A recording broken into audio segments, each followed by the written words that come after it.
Onamiz ketganiga 30 yil bo'ldi. Endi sho'xlikda boshladingiz-da. Endi Annayxon mana 30 yil bo'libdiki, bu turbalarni hech kim ushlab ko'rmagan. Tushunmadim-da.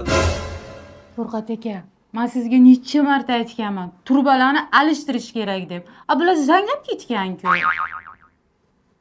Ha, balam, tinchlikmi? Ha, mayli, uzr.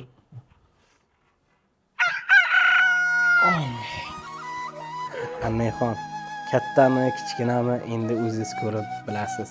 Men tushunmasam. Ertalabdanmi? Tushunmadim. Furqat aka, bu lampochkachangiz kichkinaligini qarang. A bu lustrani kattaligini qarang. Ko'tarmaydi-da bu. Ha, balam, tinchlikmi? Mayli. Astaroq. Ay!